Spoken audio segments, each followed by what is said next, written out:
My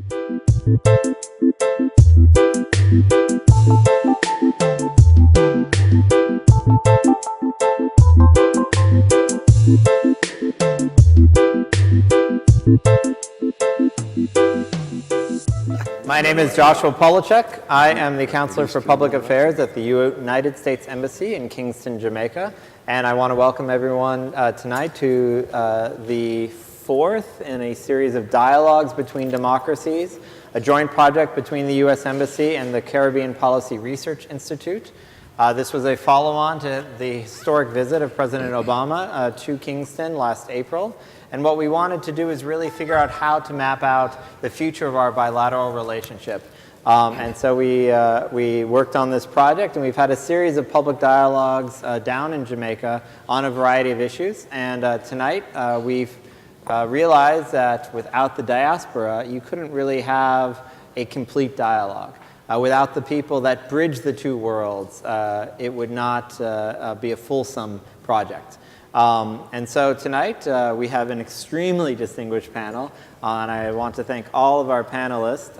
And what we're going to do is they're each going to give a quick introduction of the topic. The topic is security and governance. And then we're going to have a short dialogue between the panelists and then open it up to the floor. So with that, I just want to quickly introduce our panelists. Dr. King, would you like to introduce yourself quickly? Thank you, Joshua. I'm Damian King. I'm the Executive Director of the Caribbean Policy Research Institute. We are a public policy think tank headquartered in Kingston, Jamaica. And we exist to inform policymaking. And it really tailors, our mission tailors very well with the idea behind the dialogues between democracies. Because both conversations represent the fact that Jamaica ought to be a country that is more successful economically, socially, have a higher standard of living, have a better life for Jamaicans in Jamaica than it has turned out to be. And we think that goal of a more prosperous and a better Jamaica is actually within reach, that the problems are not deep and structural, they can come about because of better governance and better policy making. And so we're hoping that this conversation here is going to advance us towards that goal. Thanks. Congresswoman? My name is Una Clark, and I am the mother of the Congresswoman. I'm former New York City Council member and have had many years of working very closely with the U.S. around issues that affect the Caribbean, whether it had to do with trade or security. I am the one that led all of the demonstrations, if you want to call that, especially during the Bush years, to make sure that they listened to us when they were trying to change the economy, when the bananas went bad and we needed time for the economy to change, whether people were going to do tourism or something else. So that I have long history of advocacy and sometimes very belligerent about how the U.S. treats the Caribbean, which is their next door neighbor. We're the third border of the United States, and I want to make sure that the United States ever remember that we are a resource to them, and we need the same kind of respect that are given to other nations. Ambassador.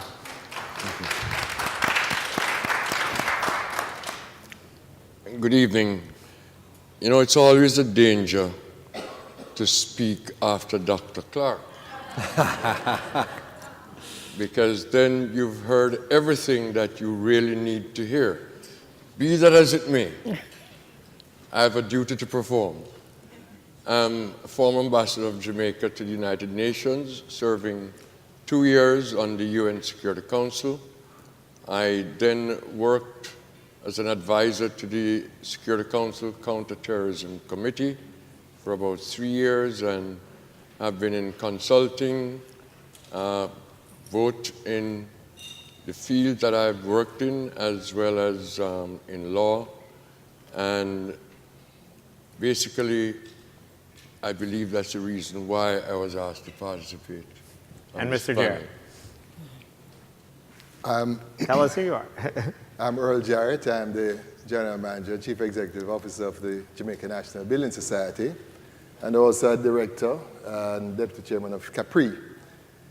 I'm here because, one, I'm a business person, and security and governance are important for the economy of Jamaica. With poor security, Jamaica gets removed from the international trading system. Resources are misallocated. The community and the citizens are paid the price for crime. For business to succeed, for the economy to grow, we have to address the issue of security. We have to address the issue of governance. And in that context, I'm here to participate this afternoon.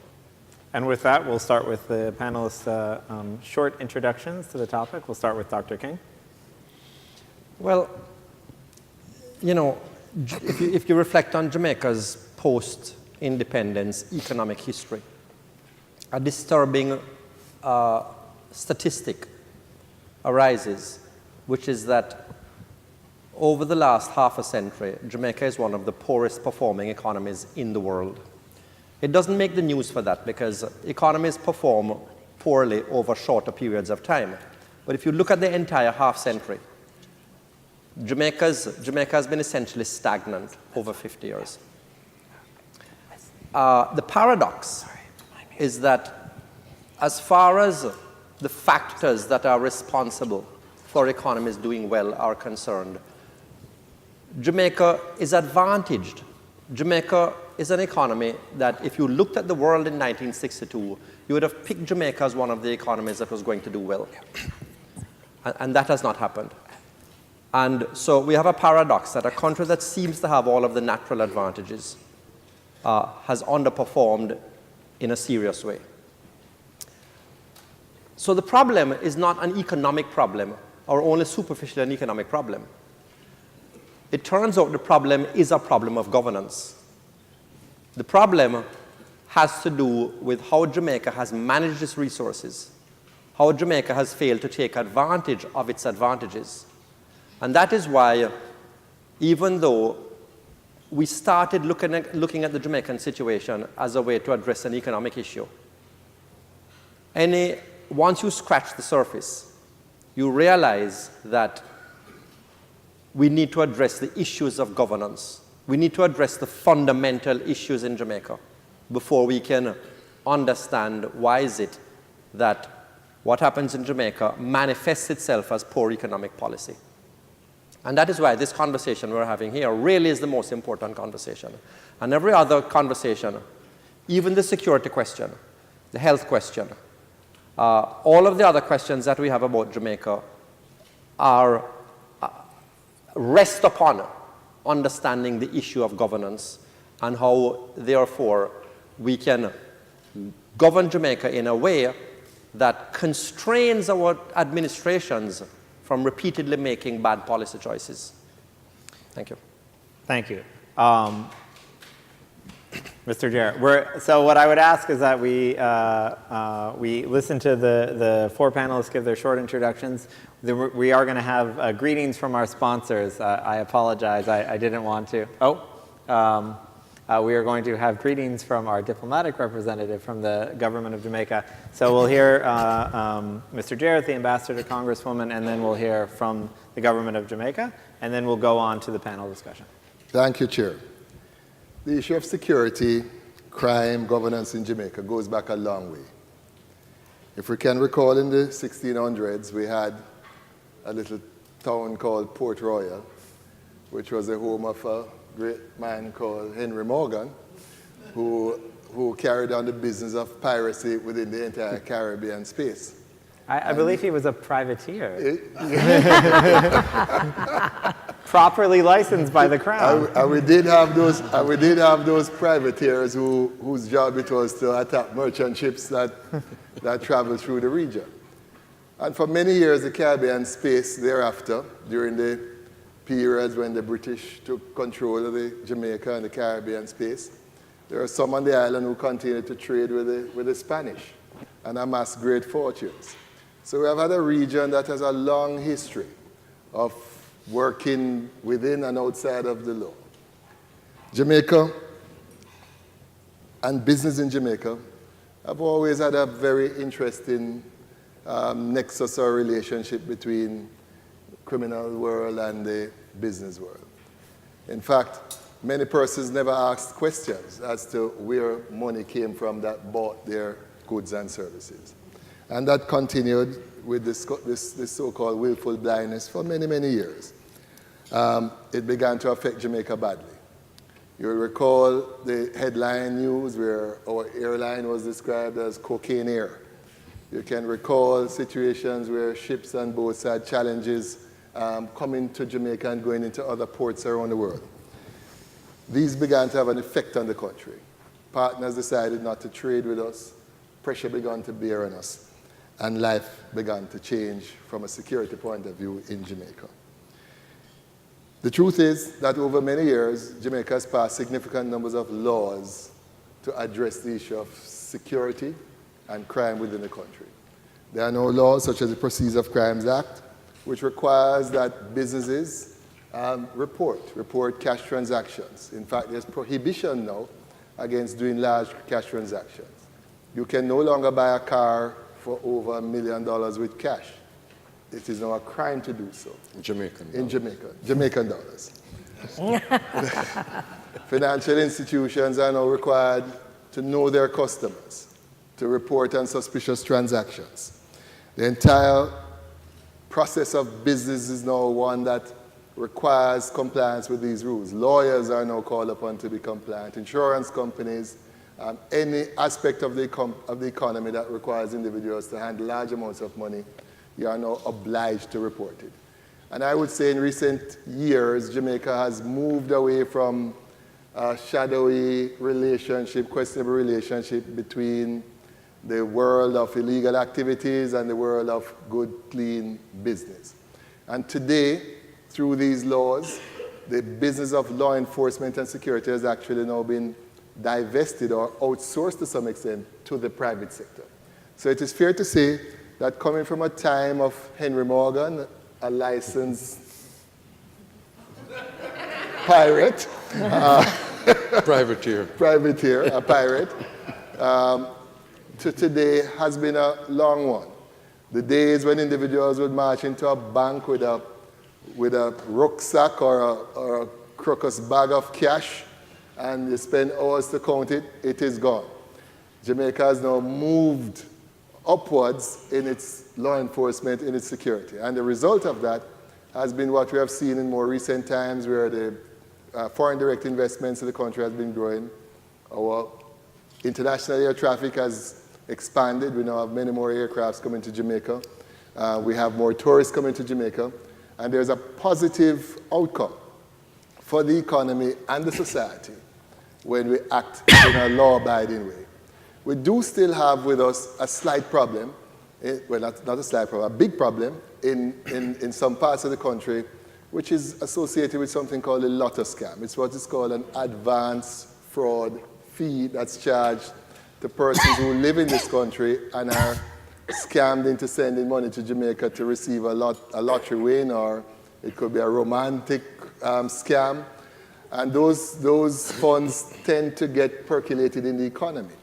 But I must say in recent years, between the private sector and the government, efforts have been passed to pass new laws that will now criminalize the act of lotto scamming. No longer will musicians sing about lotto scamming as though it's a wonderful thing to be practiced. If you are now caught in Jamaica with what's described as the tools of lotto scamming, whether it's a lead list or a magic jack with a set of names, you could be arrested and charged and subject to deportation.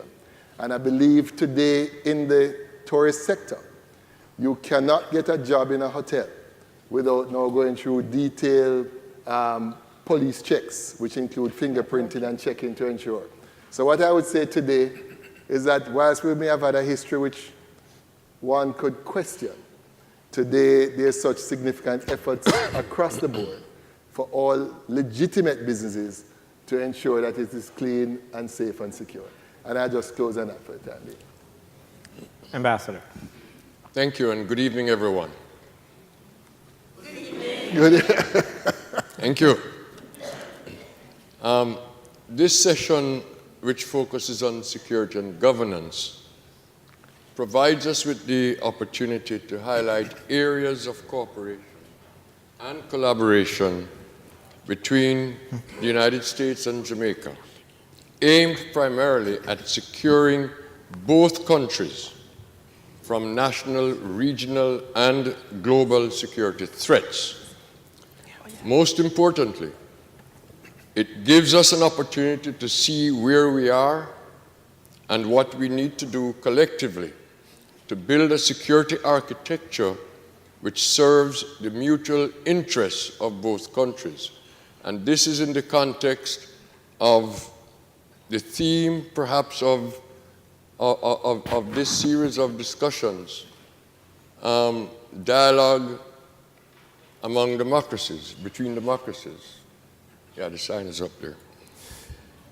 Undoubtedly, the gap in the security capacities, the human, technological, and financial resources of both countries is huge.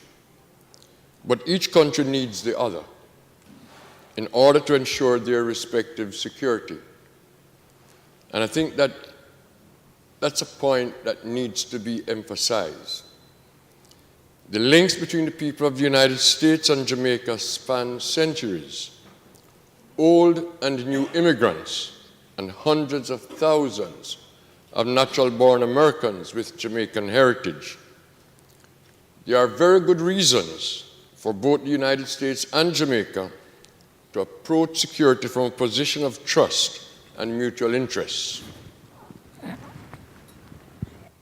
One of the vehicles through which security capacity building assistance is provided by the United States to Jamaica and the entire Caribbean region is the Caribbean Basin Security Initiative, or CBSI as we often refer to it. It has benefited Jamaica in security capacity building, there's no doubt about that.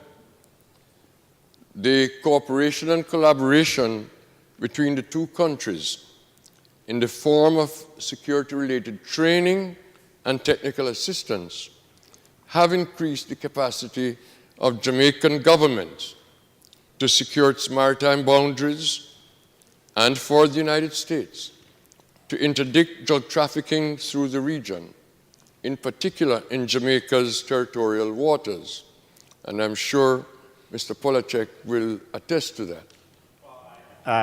Thank you for raising that, Mr. Ambassador. We should say that with the recent donation of a series of boats, Jamaica now has the largest civilian maritime law enforcement presence in the entire Caribbean. And that deserves a round big of applause. clap. However, I always have a however. Much more is required to obtain optimal security guarantees for Jamaica, in particular in maritime security, where it is extremely difficult and expensive to monitor and secure our maritime borders. It is a huge undertaking for any island state. One of the most daunting tasks for any country, no matter the level of sophistication and resources, is maritime security. The security-related assets and the level of training required far exceeds the financial and human resources of small countries, and Jamaica is no exception. In that regard, Jamaica cannot be expected to successfully patrol and protect its vulnerable coastline and maritime boundaries without the continuing and willing partnership of the United States. Like any other country, and in particular as a superpower, the United States first and foremost prioritizes its own national security. Drug trafficking through the region is a major problem for the United States, as it is a major driver of crime which threatens Jamaica's security. The CBSI aims to assist countries in the region, and in this case Jamaica, to build security capacity to deal with drug trafficking and related criminal activities. And again, I have another however. My view has been that since the beginning of the CBSI, that not enough resources have been put into this program. by the US government.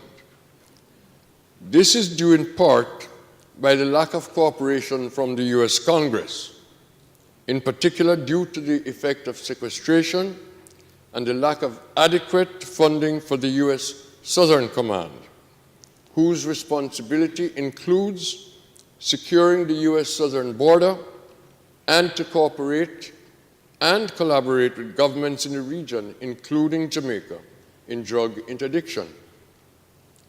From the very outset, Congress cut in half the original appropriations requested by the Obama administration to fund the Caribbean Basin Security Initiative, and the program has been underfunded since its inception. I know not many people want to agree with that statement, but I can demonstrate with figures and needs if I have to. But no matter how well-intentioned are the US Embassy in Kingston and the US Department of State in Washington, as regards appropriation requests for security-related funding for Jamaica, it is incumbent on the Jamaican government to make its case to congressional committees, which ultimately decide on the level of funding appropriations for the CBSI and other security-related matters.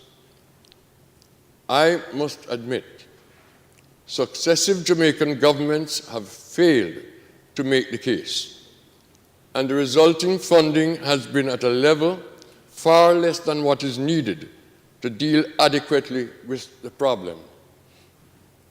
Another issue which I believe impacts the level of resources available to the Jamaican government through the CBSI and other assistance programs is the lack of initiatives originating in Jamaica to take advantage of what is available from the United States. As with the CBSI, the onus is on the Jamaican government, in collaboration with the US government, to initiate and develop programs to satisfy the security needs of the country. In other words, not to wait until programs are offered which might not be appropriate to meet the pressing security priorities of the Jamaican government. When dealing with the security sector in US-Jamaica relations, we must include the role of intelligence. So, Ambassador, I think there's a lot in here that is going to be useful in the dialogue. I was about to conclude. Excellent. Because I think there's a lot that we want to talk about in what you've raised. So. Yes, and especially in terms of intelligence gathering and intelligence sharing. Does Jamaica have the capacity? Does Jamaica have the capacity to use the intelligence that may or may not be provided? The answer to that is no. Jamaica does not have the capacity. And this is another area, Mr. Polachek, in which the United States government can step up in terms of training and technical assistance with new technology for the law enforcement and security apparatus in Jamaica to take advantage of what is on offer. And finally, one of the takeaways from this dialogue, I believe, should include an understanding of the Jamaican diaspora, not merely in the context of the over $2 billion annual remittances over the past 10 years, but the untapped technical expertise and resources of the diaspora, and the potential political impact of diaspora's input in promoting US-Jamaica relationships. Many Jamaicans have familiarity with the workings of the US government. Una Clark, sitting beside me, can tell you how many times she has been on Capitol Hill in a private capacity. And it far exceeds advocating for Jamaican and Caribbean issues. And it far exceeds the entire combined advocacy of the Jamaican Diplomatic Corps, of the Caribbean Diplomatic Corps in Washington. And this is an area where we need to fill that gap. And I know I've taken quite a bit of your time, and there's a whole lot more I could say. But I will hold that for later if I'm asked the pertinent questions. Please feel free. And we remember, after Ms. Clark speaks, we do need to give the opportunity for the representative from the Jamaican Diplomatic Corps to give us their thoughts as well.